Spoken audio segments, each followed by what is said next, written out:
আসসালামু আলাইকুম। কেমন আছেন সবাই? আলহামদুলিল্লাহ, আমরা কিন্তু পরিবারের সবাই ভালো আছি। তো কাছে দূরে দেশে এবং দেশের বাইরে যে যেখান থেকে আমার ভিডিওটি দেখছেন বা শুনছেন, আশা করি আল্লাহর রহমতে সবাই ভালো আছেন। তো ছেলের একটু সমস্যা হয়েছে, তো শিশু ডাক্তারের কাছে নিয়ে গেছি। তো এত পরিমাণ রুগী, তো ডাক্তারের কাছে গেছিলাম ছেলের নিয়ে। আসার সময় কিছু বাজার সদাই নিয়ে আসছি আর কি।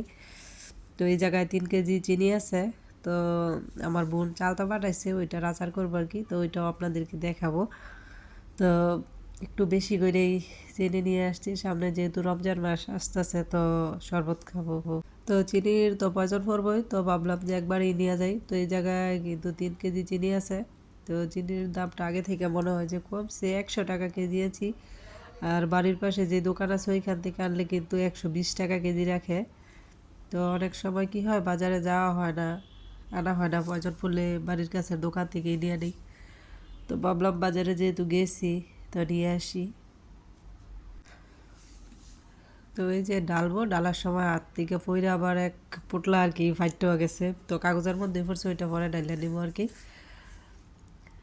তো রমজান মাস আসতেছে, যেহেতু শরবতের জন্য চিনির প্রয়োজন আছে। আর এমনি তো আমগো কিন্তু রেগুলার দুধ খাওয়া হয়, কিন্তু আমার বড় মেয়ে বা আমি এই দুধের মধ্যে চিনি দিয়া খাই না, এমনি খাই। তো ছোট মেয়ে যখন খায়, ও আবার একটু চিনি ছাড়া খাইতে পারে না, ওর আবার চিনি লাগে।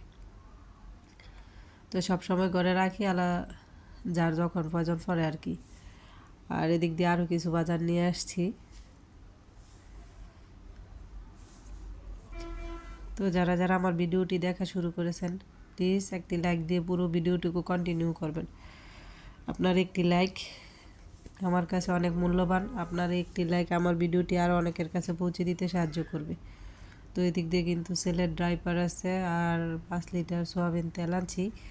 তো ড্রাইপারটা এত বেশি পরিমাণের লাগে কি বলবো, তো নিয়ে আসছি আর কি। আর যারা যারা আমার চ্যানেলে নতুন, চাইলে চ্যানেলটি ভিজিট করে দেখতে পারেন। যদি আপনাদের কাছে এরকম লাইফস্টাইল ব্লগ ভালো লাগে, আমার কথা বা কাজকর্ম যদি কোনো কিছু আপনাদের কাছে একটু হলেও ভালো লাগে, আমার চ্যানেলটা সাবস্ক্রাইব করে পাশে থেকে যাবেন, নোটিফিকেশন অন করে রাখবেন, যাতে ভিডিও ছাড়ার সাথে সাথে আপনাদের কাছে পৌঁছে যায় এবং মূল্যবান সময় বের করে দেখে নিতে পারেন।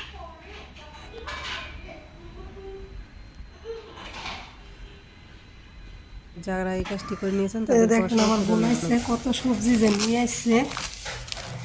এদিক দিয়ে দেখি কি কি আছে। এটাতে আছে, দেখা যায় উশি বা সিম, কলমি শাক।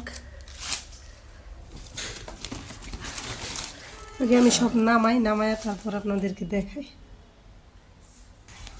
এই তো দেখেন, আমার বোন একবার পুরো বাজার নিয়ে পড়ছে আমার জন্য, মনে হইতেছে। তো এই যে ধনিয়া পাতা, এদিক দিয়ে আনছে লাউ, এরপর হয়েছে লাউয়ের ফুল, এটা দিয়া বড়া খাওয়ার জন্য। তো এই তো এদিক দিয়ে আছে কিন্তু 2টা কবি, কলমি শাক, সিম। সিম দেখেন 2 রকম আনছে, একটা বিচিওলা আর একটা আর কি বিচি ছাড়া। লাউয়ের ডোগা, মূলা, তারপরে যে দিক দিয়ে দেখেন কাঁচা টমেটো। আর এই যে সাথে চালতা, এটা আমার আরেক বোন পাঠাইছিল আর কি, ওর জন্য আমার জন্য ওইটাও নিয়ে আসছে। আর এই যে দিক দিয়ে দেখেন লাউয়ের ভর্তা খাওয়ার জন্য তেঁতুলও সাথে করে কিন্তু নিয়ে আসছে।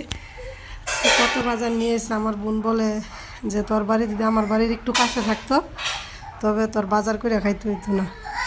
নদী পার হয়ে দিতে হয় যেহেতু, সেজন্য আর কি আসা একটু সমস্যা, নয় তো ভাড়া কিন্তু কমই লাগে, আসতে 20 টাকা, যাইতে 20 টাকা আর কি। কত সবজি নিয়ে এসে, এগুলো না আমার আবার অনেক দিন যাইব আর কি। তো বোন আইসে, দেরি করবো না, যাইব গা। আইয়া দেখছে শরীর ভালো না, হ্যাঁ আবার আমার প্লেট বাটি এগুলো মাছতে দাঁড়ায় গেছে আর কি। এই হচ্ছে অবস্থা। তো আমার বোন এত সবজি নিয়ে আইছে, তো সব সবজি কিন্তু আর আমি একা খাবো না। তো আমার আত্মীয় স্বজন আর কি যারা আছে নিচে থাকে, ওদেরকেও আর কি দিব। তো ওদেরকে দিয়ে দিয়েছি, যারা যেটা দেওয়ার। আর বাকিগুলো আমি একটু কাইটটা কুইটটা রেডি করে রাখতেছি, কারণ এই যে লাউয়ের ডোকা বা শাক শোক এগুলো কাইটটা বাইচা যদি পরিষ্কার করে না রাখি, তবে রান্নার সময় কিন্তু অনেক বের হইব, আর ছোট বাচ্চা নিয়ে কিন্তু যখন তখন করা যায় না। আমার বোন কিন্তু সবজিগুলো দিয়া আর কি একটুও দেরি করে নাই, আইসা হ্যাঁ দাঁড়ায় দাঁড়ায় আর কি বলতে তোর শরীর ভালো না, দিয়ে আমি কাজ করে দিই। তো ও কিন্তু বুরকো খোলে নাই, প্লেট বাটি এগুলো মাজ্জা দিয়ে গেছে। তো দিয়ে কিন্তু সাথে সাথে চলে গেছে, মনে হয় যে 10 মিনিটও দেরি করে নেই।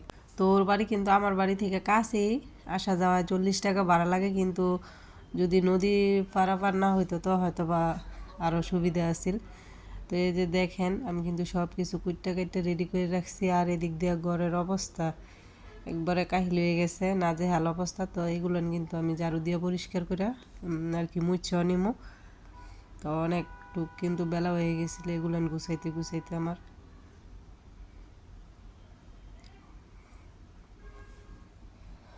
তো এখন পর্যন্ত যারা ভিডিওতে একটি লাইক দেননি প্লিজ একটি লাইক দিয়ে দিবেন, কারণ আপনাদের লাইক আমাকে নতুন করে ভিডিও বানানোর আরও আগ্রহ বাড়ায়।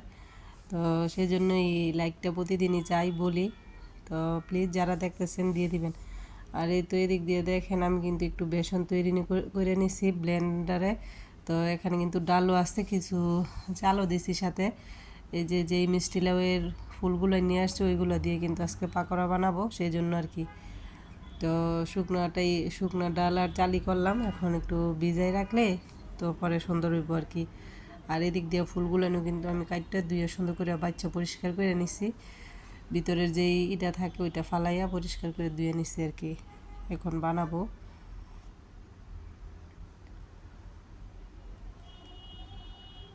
তো আমার কথা বা কাজকর্মে অনেক ভুল ত্রুটি থাকে, সবাই ক্ষমা সুন্দর দৃষ্টিতে দেখবেন। তো এই যে ফুলের এই পাকোড়াগুলো খাইতে কিন্তু বেশ মজা হয়েছিল।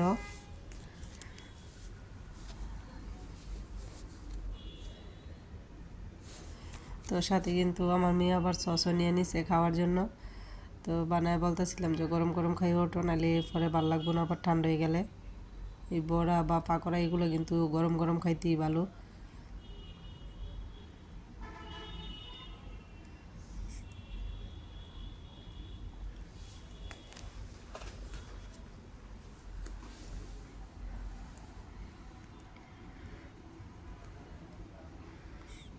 আর এই তো এদিক দিয়ে কিন্তু আমি ডাল বসাইছি, কেমন একটু কালো কালো দেখা যাইতেছে, এটাতে কিন্তু আমি কিছু দিই নাই, শুধু ডাল সিদ্ধতে দিছি আর কি।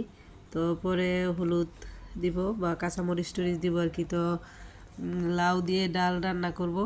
আমি কিন্তু এর আগে কোনো দিন এই খাবারটা খাই নাই, তো দেখি অনেকে খায়।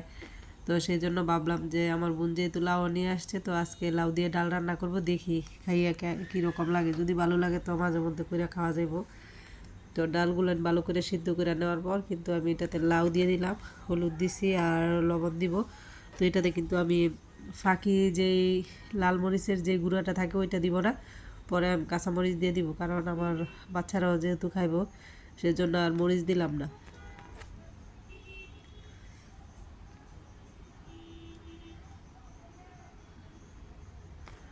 তো আপনারাও কি লাউ দিয়ে ডাল রান্না করে খাইছেন কিনা জানাইবেন, আমি কিন্তু এর আগে কোনো দিন খাইনি। তো লাউটা যেহেতু রান্না করে খাইছি, খাওয়ার পর কিন্তু আর কি মেয়েরা খেয়ে বলছে যে ভালো লাগছে। আমি কি হয়েছে ঠান্ডা জ্বর থাকাতে মুখের মধ্যে কোনো রুচি নাই, কোনো কিছুর গন্ধ পাই না বা কোনো কিছুর টেস্ট যে কীরকম এটা আর কি বুঝি না। এক কথায় মুখে কোনো আর কি স্বাদ পাই না কোনো জিনিসের, যে অ্যাকচুয়ালি এই স্বাদটা এইটার বা এই স্বাদটা এইটার, এরকম কোনো কিছু স্বাদই আমি পাইতেছি না। কবে যে আর কি মুখের এই আগের মতো স্বাদ আবার ফিরে আইব বা সব কিছুর গ্রানিয়া বুঝতে পারবো এটাই জানি না। তো আমি কিন্তু টমেটো কাঁচামরিচ দিয়ে দিছি, এখন ধনিয়া পাতাটাও দিয়ে দিতেছি।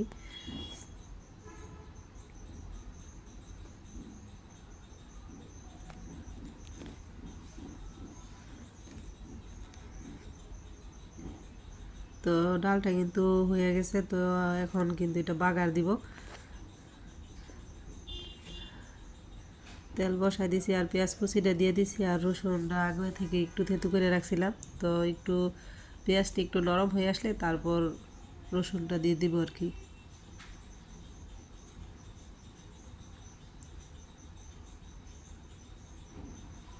তো এই তো আমার পেঁয়াজ রসুন কিন্তু ব্রাউন কালার হয়ে আসছে, এখন আমি ডালটাও দিয়ে বাগার দিয়ে নিছি।